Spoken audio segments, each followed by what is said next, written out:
Hello, and welcome. It is time to let the day and all of its concerns simply fade away.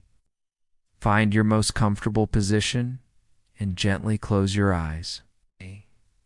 Let's begin with a single, slow breath. Breathe in deeply.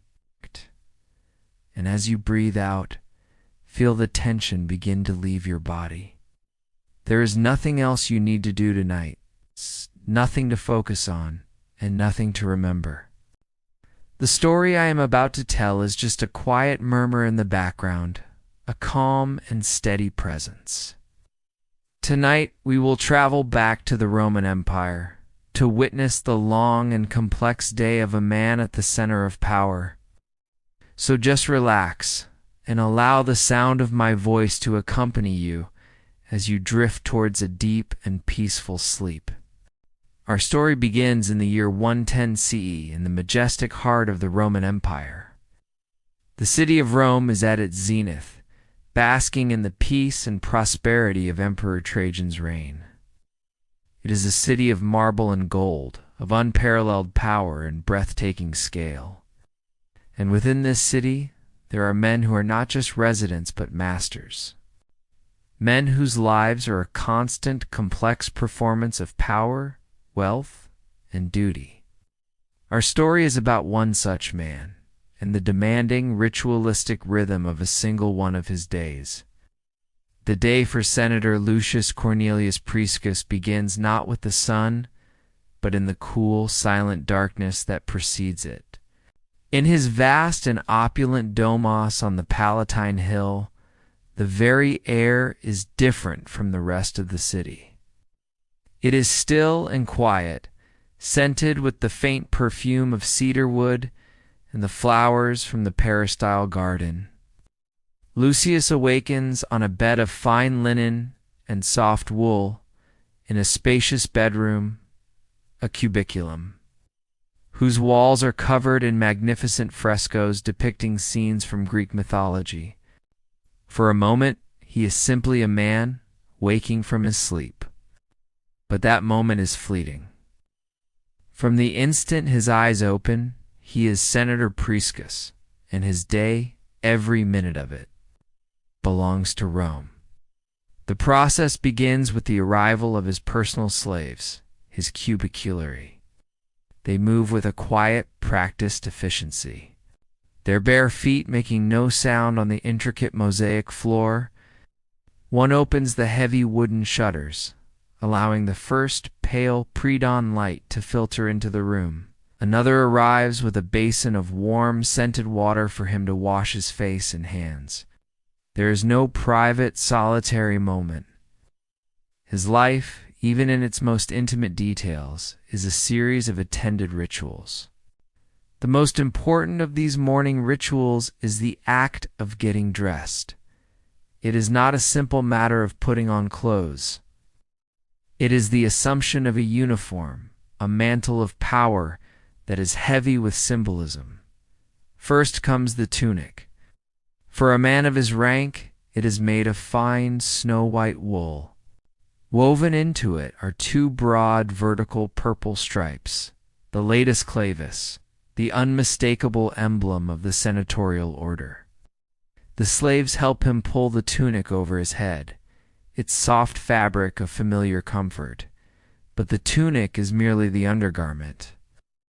The true symbol of his status, his citizenship, and his authority is the toga.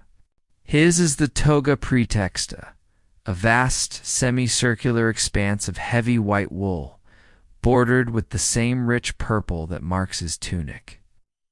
Draping the toga is a complex art form, impossible to perform alone. Two highly skilled slaves, his vestuplicus, are tasked with this specific duty. They hold the massive sheet of fabric, which measures nearly 20 feet in length, and begin the intricate process of pleating, folding, and draping it around the senator's body. Lucius stands still, his arms held out, a living mannequin for this daily ceremony. The fabric is wrapped around his waist, then one end is thrown over his left shoulder, cascading down his back.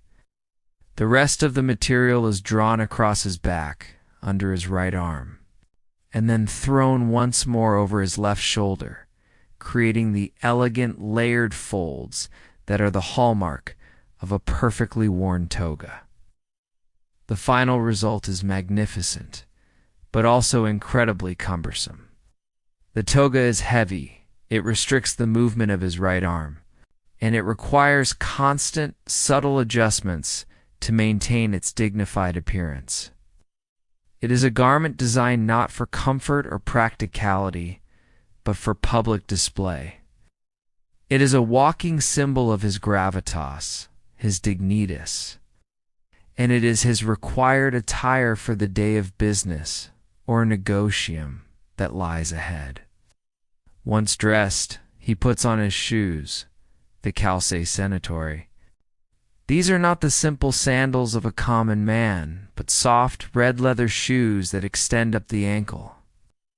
Adorned with a small, crescent-shaped buckle of ivory or silver, every detail of his appearance is a carefully calibrated signal of his rank and power. He is now ready to face the day. But he does not immediately leave his private quarters.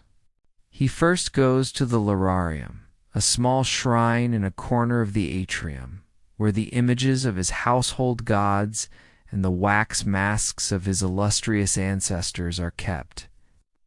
Here he performs a brief private rite, offering a prayer and a pinch of incense for the well-being of his family and the continued favor of the gods. It is a quiet moment of reflection, a connection to the traditions and the lineage that have placed him at the pinnacle of Roman society. His duties are not just to the state, but to the memory of his ancestors and the future of his descendants. The weight of this responsibility is as heavy as the toga on his shoulders.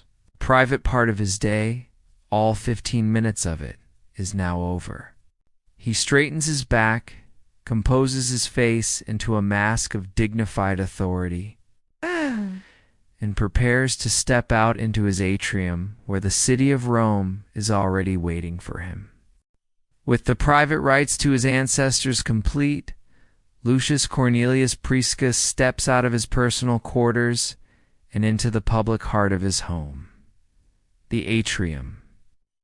This vast central hall is designed to inspire awe, a clear and immediate statement of the family's wealth and power. The ceiling is high, open to the sky through a large rectangular opening, the compluvium, which allows rain to fall into a shallow marble pool in the center of the floor below, the impluvium. The air is cool and smells of damp stone and the expensive incense that burns in a bronze tripod. Along the frescoed walls, set in recessed niches, are the imagine's wax portrait masks of his illustrious ancestors. A silent, powerful audience of consuls, praetors, and generals who watch over the day's proceedings. But today, as on every morning, the atrium is not silent. It is filled with a murmuring crowd of men. These are the clientes, the clients of Senator Priscus, and this daily morning greeting, the salutatio, is one of the most fundamental rituals of Roman society. They are a diverse cross-section of the city's populace. There are poor plebeians in threadbare tunics, their faces etched with the daily struggle for survival. There are struggling artists and poets, hoping for a word of encouragement or the patronage that might launch their careers. There are small businessmen who need a letter of recommendation or a powerful voice to speak for them in a legal dispute. There are even other, less influential men of the equestrian order who rely on their connection to a powerful senator like Lucius to advance their own ambitions. As Lucius enters, a hush falls over the assembly. Every eye turns to him. His entrance is a carefully managed performance. He walks with a slow, deliberate gait, the picture of senatorial gravitas. At his side walks a slave with a prodigious memory, his nomenclator. As Lucius moves toward the crowd, the nomenclator's job is to whisper discreetly into his ear the name and relevant details of each approaching client. Gaius Fulvius, the grain merchant, his son is applying for a junior clerkship. Marcus Vipsanius, the poet, he has a new ode to the emperor he wishes to recite for you. Sextus, the stonemason, his wife is ill and he needs money for medicine. Lucius moves through the crowd with a practiced paternal grace. He greets each man by name, a feat of memory aided by his slave, that reinforces his personal connection to each of them. He listens patiently to their requests, his face a mask of dignified concern. For the grain merchant, he promises a letter of recommendation. For the poet, he offers a word of encouragement and an invitation to recite his work at a future dinner party. For the struggling plebeians who have come simply for their daily sustenance, he gives a benevolent nod. This is the ritual of the sportula, originally a small basket sportula of food. By this era, the handout had been standardized into a small payment of cash.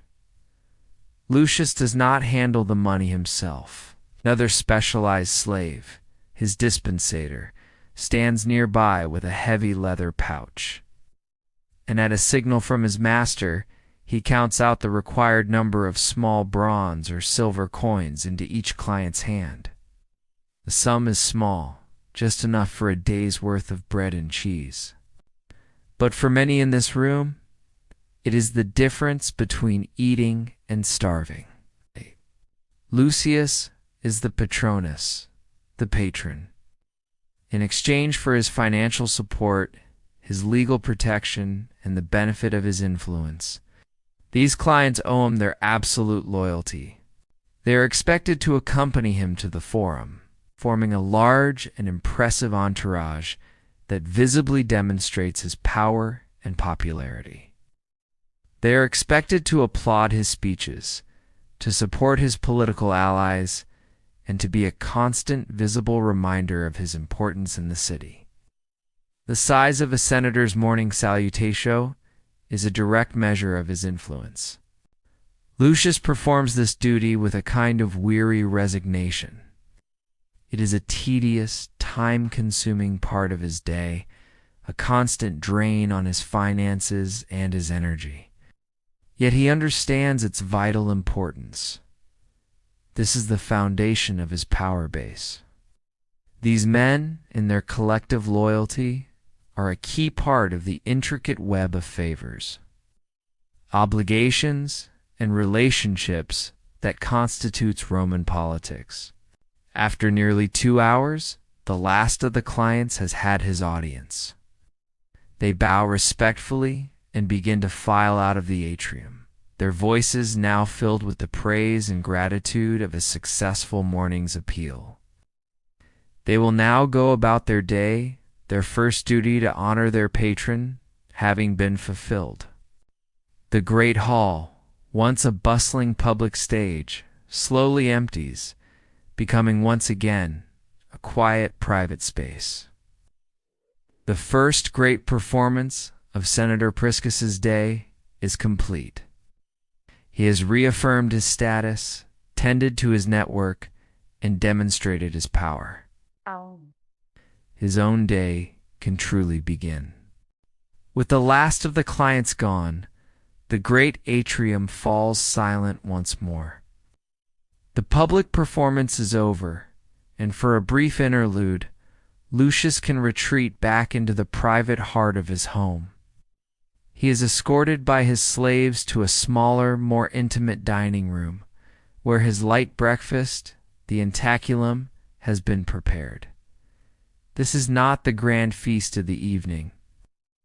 The Roman workday starts early, and the morning meal is a simple, practical affair. He finds his wife Cornelia and his son Marcus already waiting for him. This is one of the few quiet moments the family will have together during the day, a brief island of private life in a sea of public duty. The meal is modest, There is fresh, crusty bread, a small bowl of green olives, glistening with oil, some sharp sheep's cheese, and a handful of sweet dates.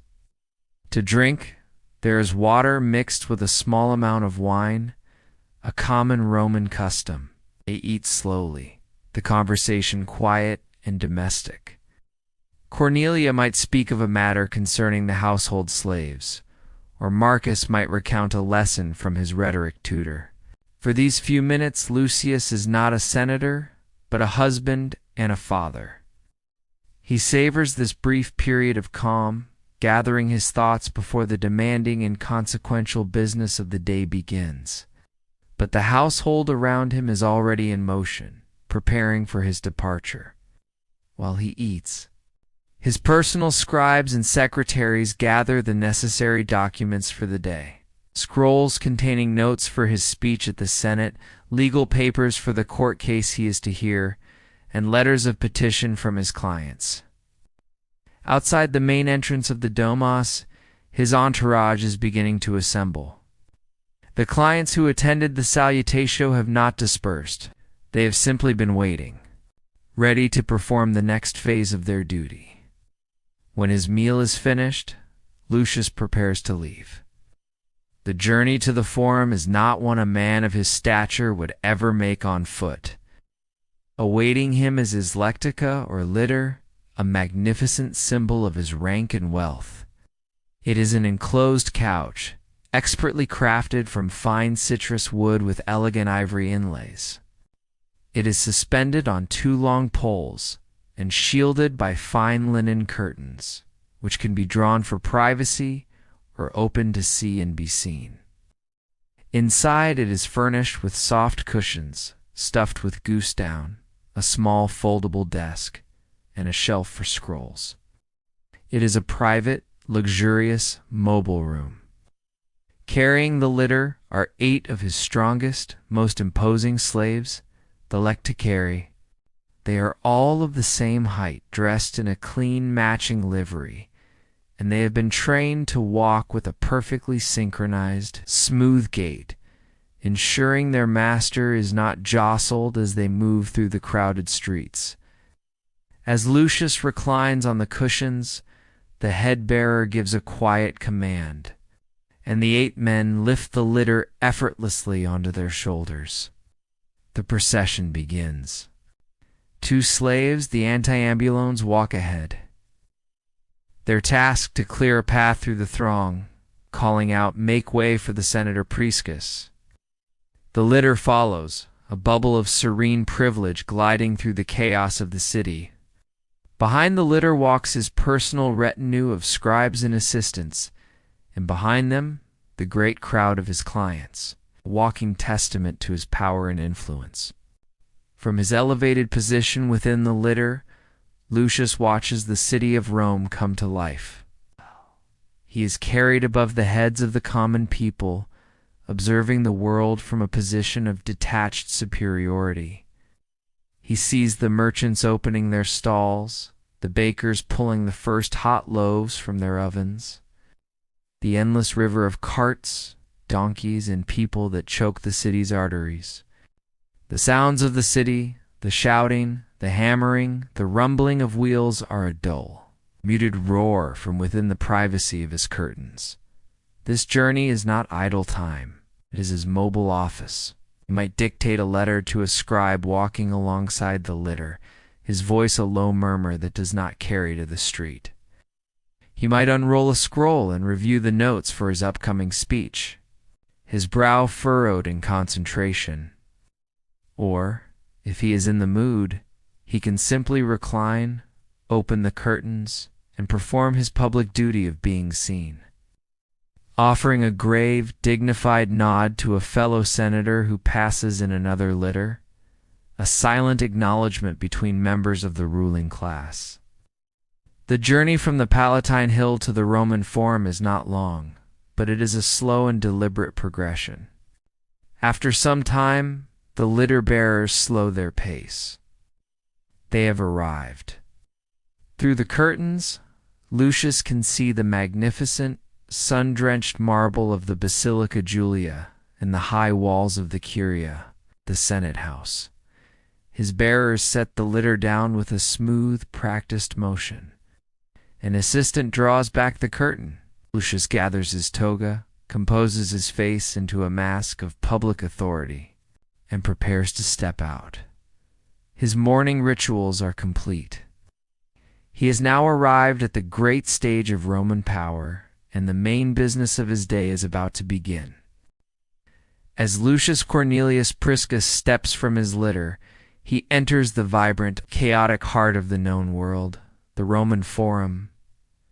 Even for a man who walks these stones every day, the sheer scale and energy of the place is impressive. The air hums with 1,000 different sounds. The sharp clink of a money changer's coins. The drone of a lawyer pleading a case in the open air. The shouts of vendors and the low, constant murmur of 1,000 conversations in 12 different languages. All around him are the towering symbols of Roman power and history. The gleaming marble of the Temple of Castor and Pollux, the ancient sacred Temple of Vesta, and the vast colonnaded halls of the great basilicas. His entourage of clients forms a protective bubble around him, clearing a path through the throng. He is no longer just a wealthy individual. He is an institution, a moving locus of power on his way to perform his official duties. He exchanges formal, dignified nods with other senators he passes, each man with his own entourage, all converging on the same destination. Their path leads them to a large, imposing, but relatively unadorned brick building at the edge of the Forum. The Curia Julia is the official meeting place of the Roman Senate. As he passes through the massive bronze doors, the noise and chaos of the Forum are instantly muted, replaced by a hushed, reverent quiet. The interior of the Curia is a single, vast rectangular hall, designed not for comfort, but for deliberation and oratory. The scale is immense, intended to impress upon all who enter the gravity of the decisions made within its walls. The floor is a magnificent work of inlaid marble, its geometric patterns leading the eye towards the far end of the hall. On either side of the central aisle, 3 long, shallow tiers of marble steps rise, serving as the benches for the 600 senators of the Roman Empire. There are no assigned seats, but tradition and hierarchy dictate where each man sits. The most senior and respected members, the consulars who have already served as consul, take their places on the front tiers. Lucius, as a man of considerable influence and a former praetor, finds his customary place on the second tier. He arranges the heavy folds of his toga, a process that requires a certain practiced skill, and settles in. The air within the Curia is cool and still, a stark contrast to the heat and energy outside. He looks around at the men filing in, a collection of the most powerful individuals in the world. He sees his political allies exchanging a subtle, knowing glance. He sees his rivals offering them a cool, impeccably correct nod of acknowledgement. Every gesture, every look, is part of the complex, unspoken language of power. The day's session cannot begin until the presiding magistrate, one of the 2 consuls for the year, is present. When the consul finally enters, clad in his own toga praetexta and escorted by his 12 lictors, a deeper hush falls over the assembly.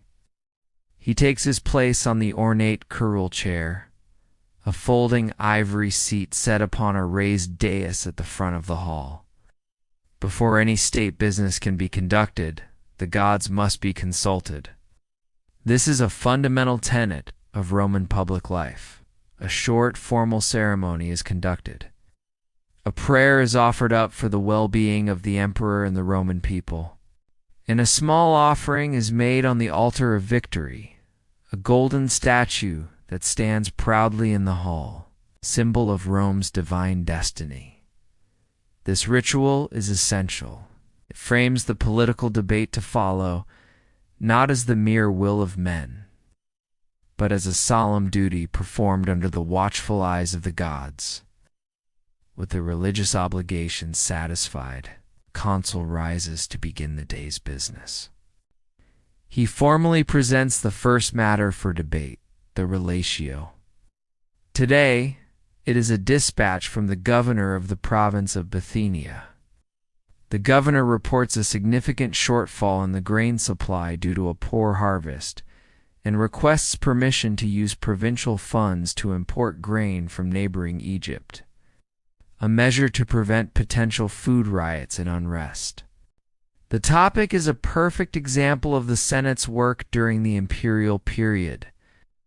While they no longer command armies or declare war as they did in the Republic, they are the essential administrative body of the empire, a council of experienced men who manage the complex machinery of the provinces, public works, and state finances. The consul finishes his report and then turns to the assembly. According to ancient tradition, he begins by calling upon the most senior members present, the princeps, senatus, and the former consuls, to give their opinion, their sententia. The great debate of the day has begun. Lucius sits, his back straight, his expression impassive, listening intently to the opening speeches, formulating his own arguments for when his turn to speak arrives. The debate unfolds with the slow, deliberate pace of ingrained tradition. The senior senators, men who have governed provinces and commanded legions, rise one by one to give their opinion. Their speeches are masterpieces of formal, structured oratory. They speak not in the passionate, often chaotic tones of the late Republic, but with the measured, careful language befitting the imperial age. They reference historical precedents, quote, the opinions of respected ancestors, and above all, make sure their arguments align with the known wishes and policies of the Emperor Trajan. It is a subtle and complex performance, a blend of genuine administrative concern and careful political maneuvering. Lucius listens intently, his expression impassive. He notes the arguments of his allies, the subtle objections of his rivals. He is not just listening to the words, but to the undercurrents of factional politics, the web of obligations and rivalries that defines the life of the Senate. This is the true business of the Curia, the constant, subtle recalibration of power and influence. After more than an hour of debate, the presiding consul calls out, Lucius Cornelius Priscus, give us your sententia. This is his moment. Lucius rises smoothly to his feet, arranging the heavy folds of his toga. For a moment, he stands in silence, commanding the attention of the hall. Roman oratory is a physical art, and his posture is the opening statement. He stands firm and balanced, his right hand, the gesturing hand, initially tucked within the folds of his toga in a traditional sign of modest deference. He begins to speak, his voice calm and clear, easily filling the large hall without the need to shout. This is the art of pronunciatio, the vocal delivery, and his has been honed by years of training with Greek tutors. He starts not by addressing the issue, but by honoring the traditions of the chamber, offering praise for the wisdom of the consul who convened the session and the distinguished senators who have spoken before him. It is the expected, polite preamble. Then he turns to the matter at hand, the grain shortage in Bithynia. His speech is a model of structured, persuasive argument. He does not appeal to raw emotion, but to reason, responsibility, and the Roman sense of order. He lays out the facts of the governor's report, then supports the request for funds with logical precision. A modest expenditure on grain today, he argues, his voice rising slightly in emphasis, is a prudent investment against the far greater cost of instability tomorrow. A hungry province is a rebellious province. History, our greatest teacher, has shown us this time and time again. As he speaks, his right hand emerges from his toga and begins to move, performing the codified gestures of Roman oratory. It is a language in itself, each movement adding emphasis and meaning to his words. He extends his first two fingers to make a sharp point, holds his palm open and flat to present a reasonable, undeniable fact. He uses a gentle, sweeping motion to encompass the entirety of the empire and its responsibilities. It is not wild gesticulation. It is a controlled, dignified, and highly effective performance. He subtly counters a point made by a rival senator who had argued for a more fiscally conservative approach. He does not attack the man directly. Such open hostility is considered poor form. Instead, he reframes the argument. Our esteemed colleague speaks with the noble caution that protects our treasury. Lucius concedes with a gracious nod. And it is this very caution that should compel us to act. For what is a greater threat to the treasury than a province unable to pay its taxes due to famine and riot? From his seat, Lucius can feel the subtle shifts of energy in the room. He sees the nods of agreement from his allies, sees the grudging respect on the faces of some of the neutral senators. He feels the quiet, satisfying hum of being at the very center of power, of his words shaping the policy of an empire, of his intellect and training being brought to bear on the great matters of the day. This is the essence of being a senator, the purpose for which he has been educated his entire life. He concludes his speech by subtly praising the Emperor Trajan's well-known concern for the well-being of the provinces, thus aligning his own position with that of the ultimate authority. He finishes, holds his final commanding posture for a moment, and then sits down, drawing the folds of his toga neatly around him. The debate continues, but the consensus in the room has solidified. Other senators rise to speak, many of them now referencing the prudent and insightful points made by Cornelius Priscus. His intervention has been a success. He has not only contributed to the responsible governance of the empire, but he has also enhanced his own reputation as a thoughtful, influential, and authoritative voice within the Senate. The public performance of his duty in the Curia is complete. The Senate session concludes around midday. After a few more minor matters are discussed, the consul calls for a formal vote on the Bithynian grain proposal. The senators indicate their assent in the traditional way by physically dividing the room, with those in favor moving to one side and those opposed to the other.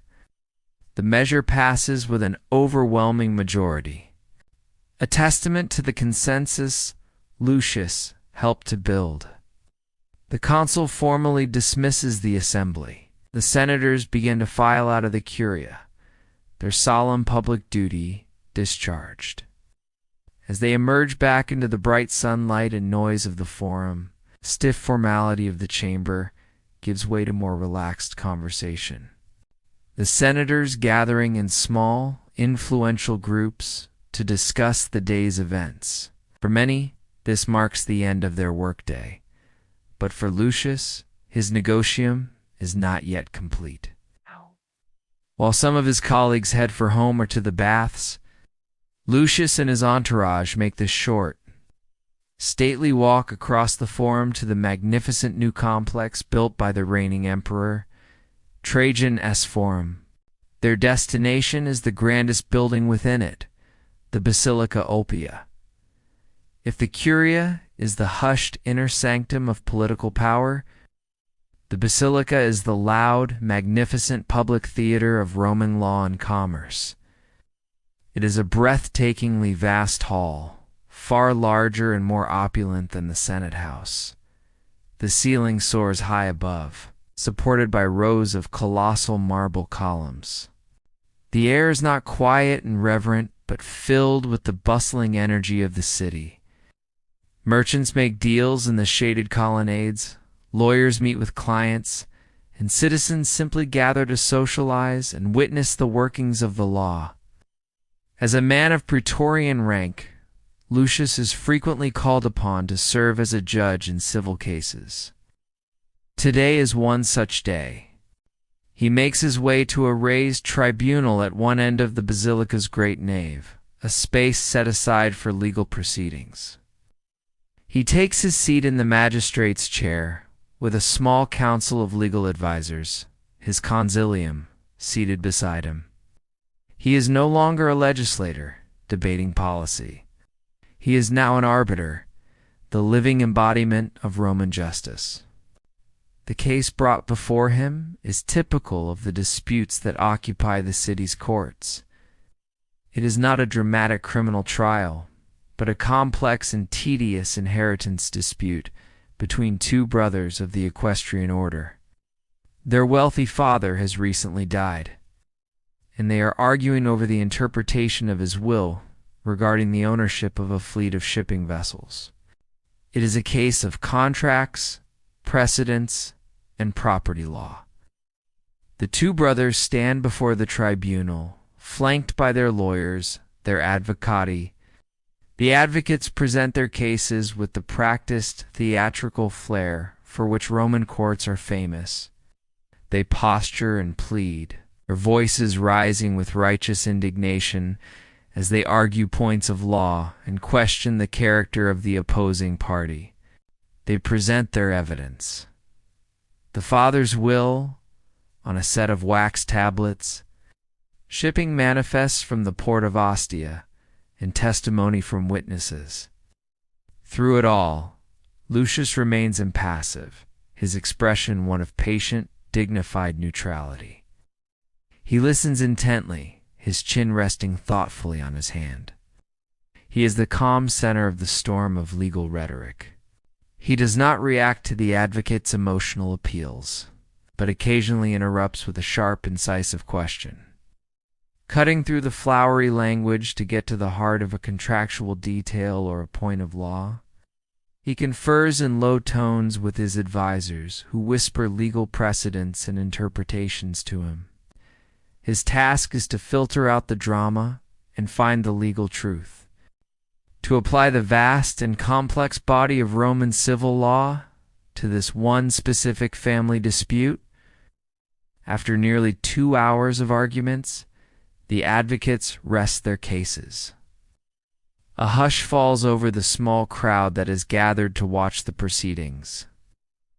Lucius sits in silence for a long moment, reviewing his notes. Then he straightens up and renders his judgment. His voice is calm and authoritative, without a hint of doubt. He does not speak of fairness or emotion, but of the law. He cites the specific statutes that apply, explains the relevant precedent from a similar case decades earlier, and delivers his verdict. He rules that the fleet is to be divided in a specific manner, according to a strict interpretation of the father's will. One brother bows his head in grateful acceptance. The other stares at the floor, his face dark with anger. But the decision is final. The case is closed. Lucius has performed his duty. He has imposed the order of Roman law upon the chaotic affairs of men. He rises from the magistrate's chair. His public business, his negotium, is finally, completely over. It is now well into the afternoon. He has spent his morning shaping the policy of the empire and administering its laws. The immense mental and social effort has left him tired. He gathers his attendants, who have been waiting patiently at the edge of the basilica. It is time to leave the world of duty and enter the world of leisure. It is time for the baths. With his duties in the forum concluded, a profound shift occurs in the rhythm of Lucius's day. The world of negotium, of structured, demanding business, is left behind. He now enters the world of otium, a period of cultivated leisure that is just as essential to the life of an elite Roman. His litter is summoned, and he is carried away from the bustling heart of the city, ascending the gentle slope of the Oppian Hill. His destination is one of the newest, most magnificent jewels of the capital, the great baths of Trajan. This is not merely a place to wash.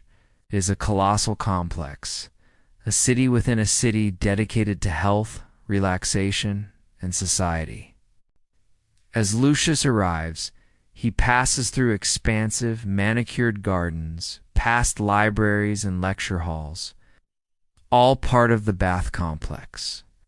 The building itself is a masterpiece of engineering and architecture, a vast symmetrical structure of brick and concrete, adorned with marble and mosaics, its vaulted ceiling soaring high above. He enters the facility, and the noise and energy are immediate. But it is a different kind of energy from the forum. This is the sound of leisure, the happy shouts of men playing games, the constant splash of water, and the echo of 100 conversations bouncing off the high curved ceilings. The air is warm, humid, and thick with the scent of steam and perfumed oils. Lucius is escorted to the apoditium, the main changing room. It is a large, busy hall, lined with stone benches and small recessed niches, or lockers, for storing clothes. Here, a man's rank is temporarily set aside. Senators, knights, and even common plebeians who can afford the tiny entrance fee all share the same space. Lucius, of course, has his own retinue of slaves to assist him. They help him out of his heavy formal toga, the relief from its weight a palpable pleasure. His formal tunic and senatorial shoes are removed. For the first time since dawn, he is free from the cumbersome uniform of his station. His slaves carefully fold his garments and place them in a niche, which is then watched over by a specific slave, the capsarius.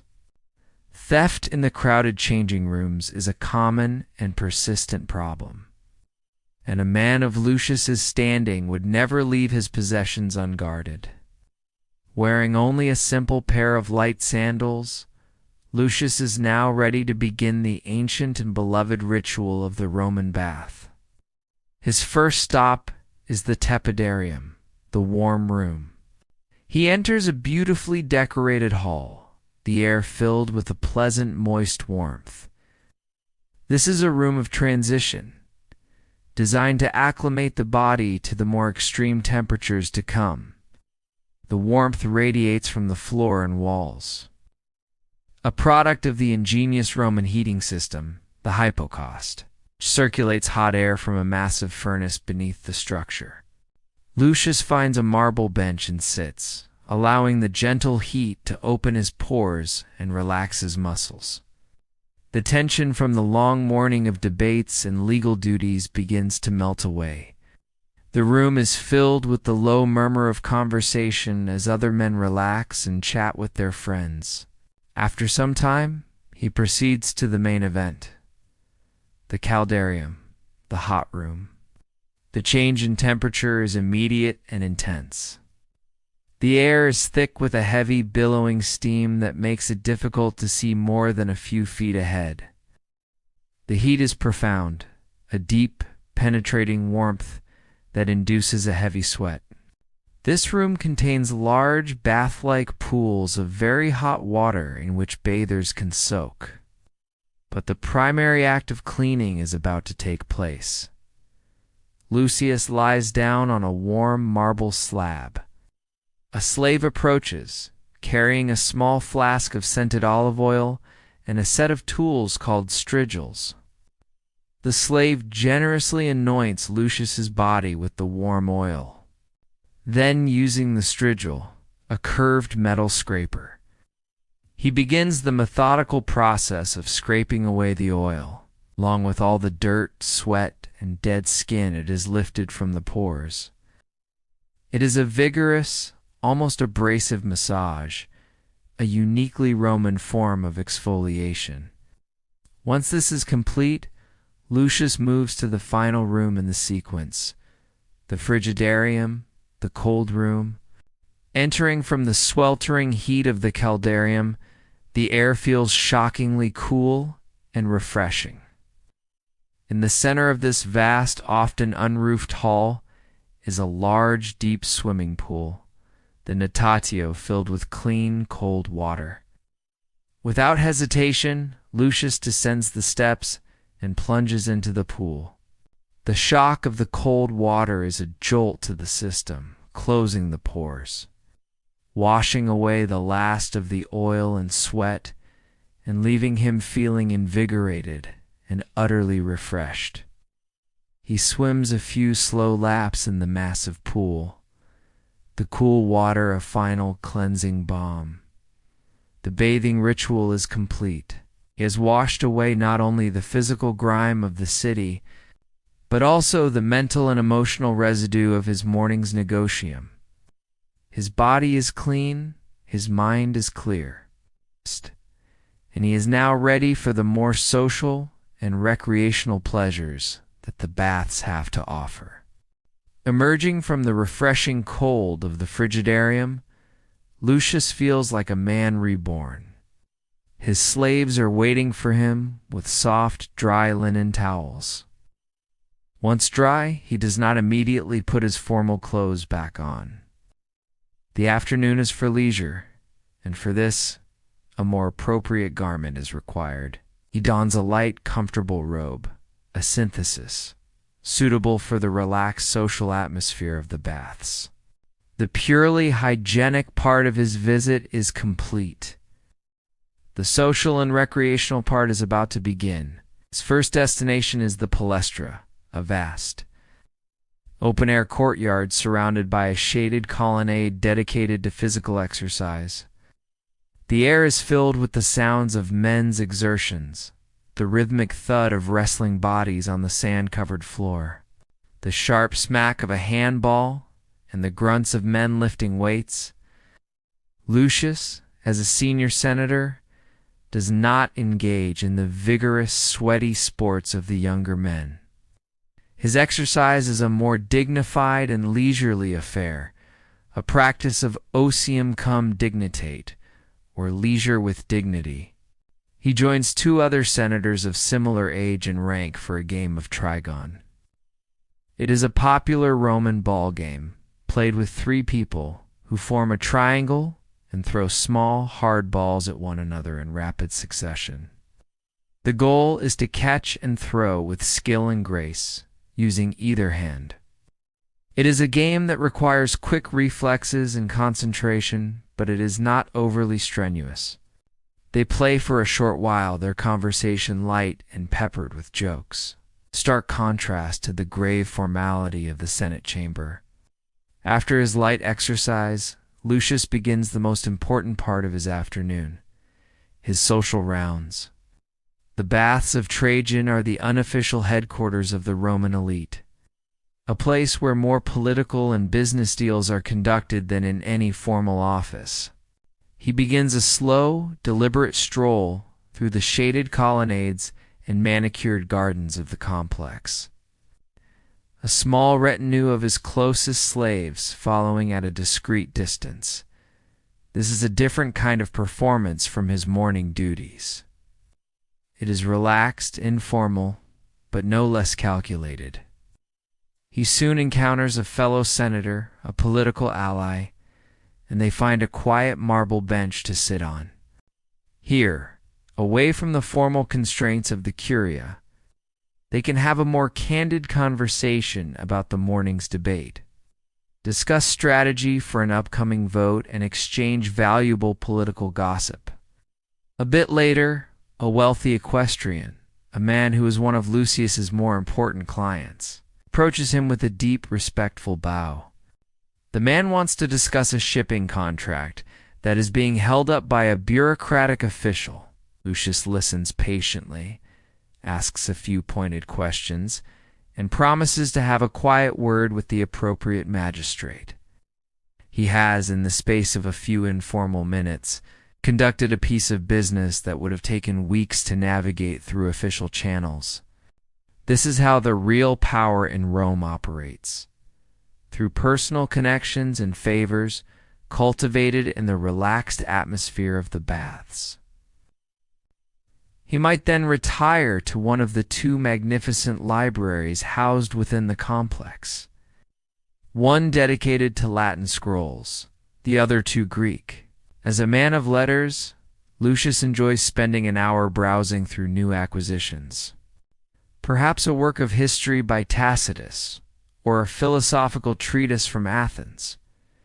Here, too, the activity is social, finds other educated men, and they discuss literature and philosophy. A display of culture that is just as important to a senator's reputation as his political acumen. Finally, to complete his afternoon of luxurious relaxation, he might visit one of the private rooms adjoining the main halls for a professional massage. He lies on a marble slab as a skilled Greek slave, a massagista, works scented olive oil into his muscles, knitting away the last of any lingering tension from the day. The afternoon wears on.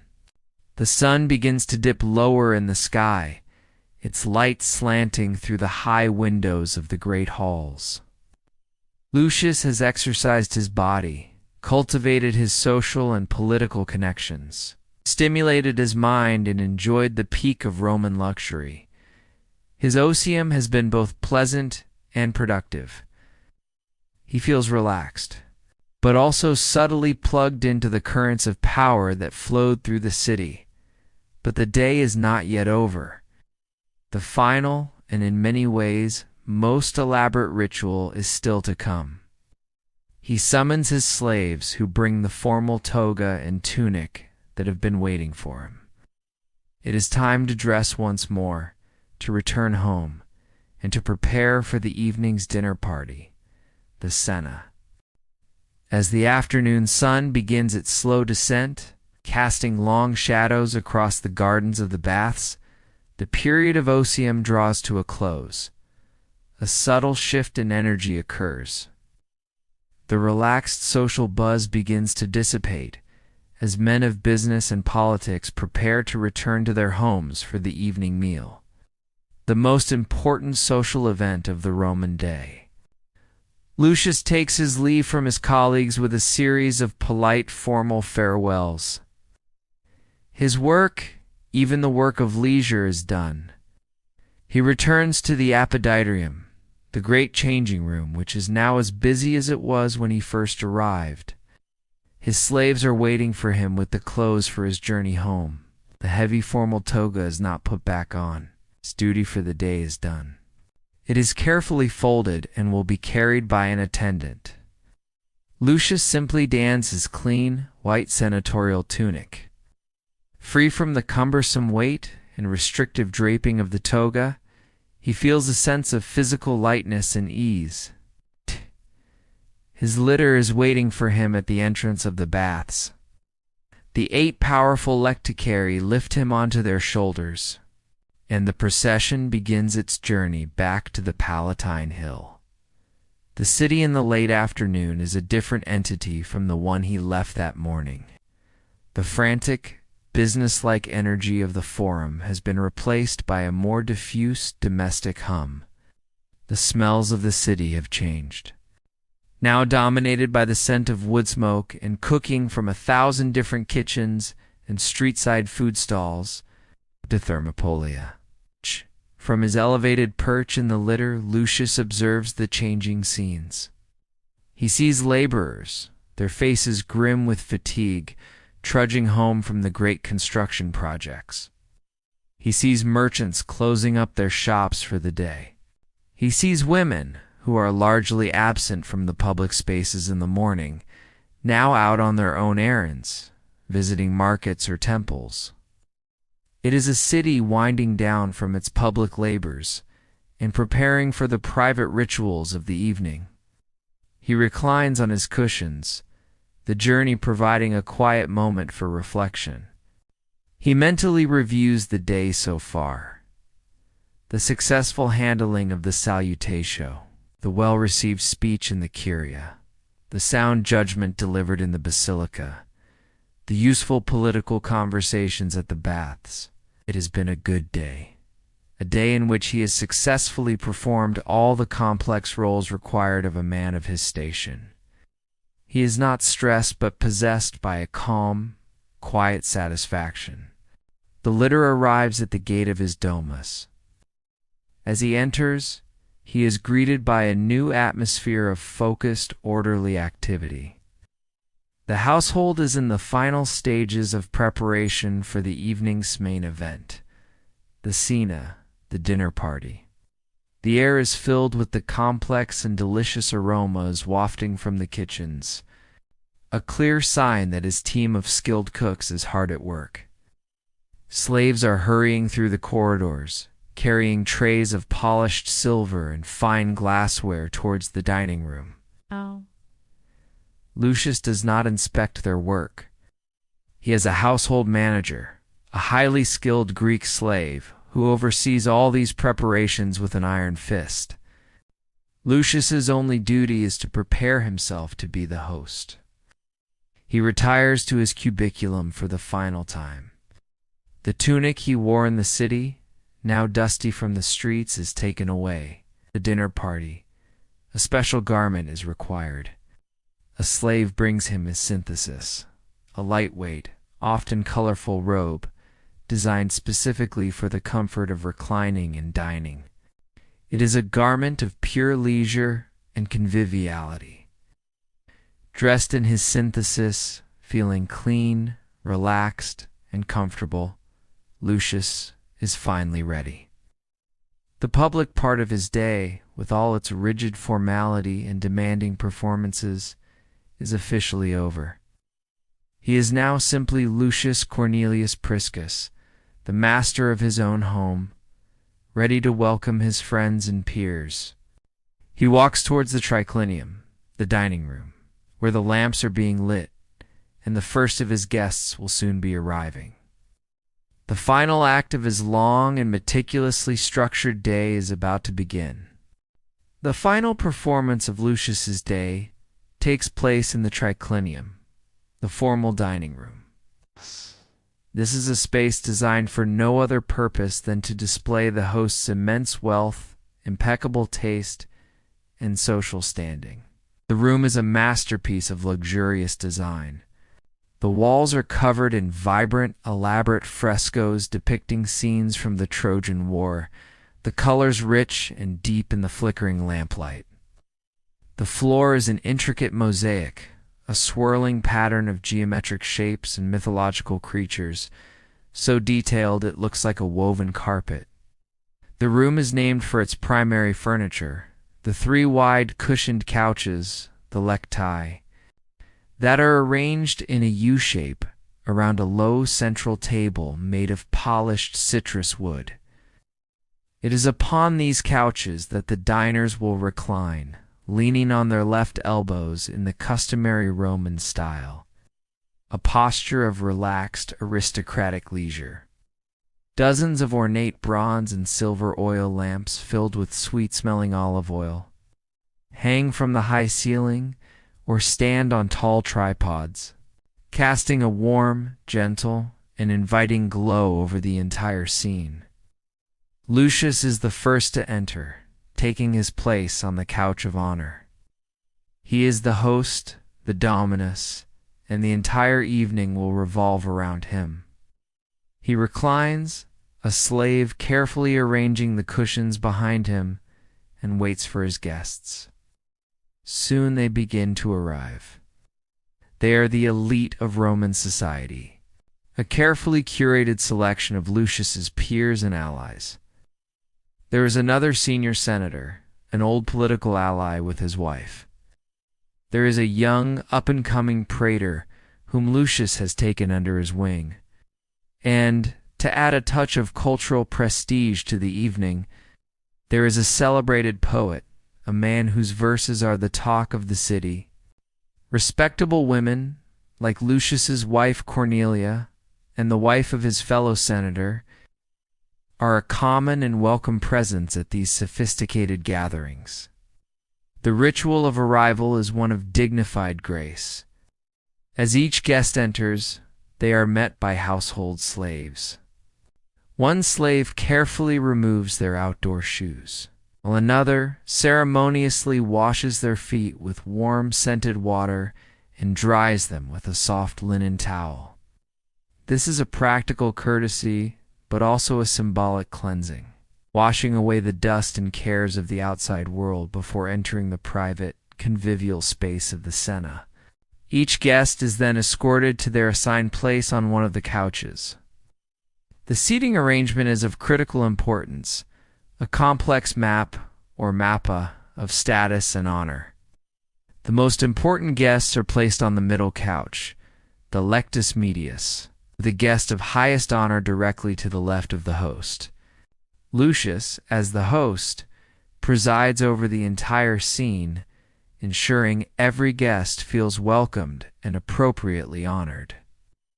Once all the guests have arrived and are reclining comfortably, the atmosphere in the room settles into a low, pleasant hum of sophisticated conversation. Slaves move silently and efficiently through the space, their bare feet making no sound on the mosaic floor. They offer the guests small bowls of water to rinse their hands and then serve the first wine of the evening, a fine Falernian vintage. Carefully mixed with cooled water in a large, ornate silver crater, the conversation is light and witty. The men might discuss the morning's news from the forum, but the tone is different here. It is not the formal debate of the curia, but a more relaxed exchange of gossip, opinion, and political insight. The women, in turn, discuss household matters, social events, and the latest trends in fashion and literature. In the corner of the room, a musician softly plucks a lyre, providing a gentle, unobtrusive, musical backdrop to the evening. Lucius presides over it all with the easy, confident grace of a man who's completely in his element. He guides the conversation, introduces a new topic, and ensures none of his guests are left out. He is the conductor of this small, private orchestra of power, influence, and culture. The guests are settled, the wine is poured, and the first course of the elaborate meal is about to be served from the kitchens. The final, most luxurious act of his long day has truly begun. With the guests all comfortably settled and the initial conversations underway, the meal itself begins. The Roman cena, for a man of Lucius's rank, is not simply about sustenance. It is an elaborate, multi-course performance designed to showcase the host's wealth, sophistication, and generosity. The first course, the gustachio, or appetizers, is brought into the triclinium on a large, circular silver tray, a furculum carried by 2 slaves. The dishes are a collection of small, delicate items intended to whet the appetite. There are sections of hard-boiled eggs, sliced and drizzled with a light sauce made from the fermented fish condiment, garum. There are several varieties of olives, both green and black, glistening with fragrant oil. A light salad of fresh greens and herbs is served, along with small grilled sardines. And as a particular delicacy for his honored guests, there is a platter of stuffed dormice. The glyries, which have been carefully prepared, baked, and glazed with honey and a sprinkling of poppy seeds. To accompany these appetizers, the slaves pour mulsum, a popular sweet wine mixed with honey. The guests partake of the food with their fingers or with small, two-pronged silver forks, their conversation continuing in a relaxed, convivial murmur. They praise Lucius for the quality of the food and the excellence of his cook, a highly valued and often very expensive slave. Once the appetizers are finished, the silver tray is cleared away, and the main courses, the prime mensae, begin to arrive. This is the heart of the meal, a succession of impressive dishes, each more elaborate than the last. The centerpiece is a magnificent wild boar, roasted whole and brought into the room on a massive platter. It has been artfully decorated by the cook to look as if it is still alive and sleeping in a forest, surrounded by edible pastry acorns. A specialized slave, the scissor, steps forward and carves the succulent meat with theatrical flair and precision, serving the best cuts to the most honored guests. Ace. This is followed by another platter, this one bearing roasted peacocks. After cooking, their iridescent blue and green feathers have been carefully reattached, creating a stunning, if slightly morbid, visual spectacle. Alongside the main meat dishes, there are numerous side dishes, bowls of fresh asparagus cooked with herbs, a puree of fava beans, different types of bread, and a variety of fish, baked and seasoned. The slaves move with silent, practiced grace, ensuring every guest's plate and wine cup is always full. The wine, a fine vintage from Gaul, is constantly being mixed with water in the silver crater to the guest's preferred strength. Throughout the meal, Lucius acts as the perfect host. He does not eat greedily, but partakes of the food with a dignified moderation. He guides the conversation, ensuring it remains lively and interesting. And he makes a point of explaining the origin of a particular dish or the vintage of the wine, demonstrating his worldliness and refined palate. His performance is one of effortless generosity, making his immense wealth seem like a natural and pleasant backdrop to an evening among friends. After the main dishes have been enjoyed and the platters cleared, the final food course is served, the secundae mensae, or dessert. This course is lighter and sweeter. There are platters of fresh fruit, including ripe figs, bunches of sweet grapes, and sliced melons. There are bowls of nuts and small delicate cakes sweetened with honey and filled with dates. It is a gentle and pleasant end to the culinary portion of the evening. As the last of the food is cleared away, the slaves move through the room once more, sweeping the floor of any discarded scraps and offering the guests bowls of scented water to rinse their hands. The guests are full, their appetites sated. The serious eating is over. The atmosphere in the room shifts once again. The lamps are refilled, more wine is brought out, and the guests settle in for the final, and often longest part of the evening, the post-dinner entertainment and conversation. As the last of the food is cleared away, the evening enters its final and most leisurely phase. The slaves bring garlands of woven flowers and scented leaves for the guests to wear on their heads, a festive tradition. A master of the drinking, the arbiter, Bibendi, is chosen by a roll of the dice, and it is his pleasant duty to decide the ratio of wine to water for the rest of the night. Ensuring the conversation remains witty and intellectual rather than descending into drunken chaos. This is the time for entertainment. The lyre player, who had been providing a soft musical backdrop, is now invited to perform a celebrated piece, his nimble fingers plucking a complex, haunting melody that fills the silent room. The guests listen with appreciative attention, a sign of their culture and refinement. The main event of the evening's entertainment is the poet. As the guest of honor, he is formally invited by Lucius to share his latest work. A hush falls over the triclinium. The poet rises from his couch, unrolls a small papyrus scroll, and in a clear, trained voice begins to recite a new ode. His verses are filled with classical allusions, intricate wordplay, and elegant descriptions of nature and the gods. The guests are a captive audience. This is the pinnacle of sophisticated Roman entertainment. A display of literary artistry for a small exclusive circle of connoisseurs. When he finishes, there is a moment of silence, followed by a chorus of genuine, thoughtful praise and critique. The conversation, lubricated by the free-flowing wine, deepens. Freed from the rigid formality of the Senate and the public eye, the senators discuss the day's political events with a greater degree of candor.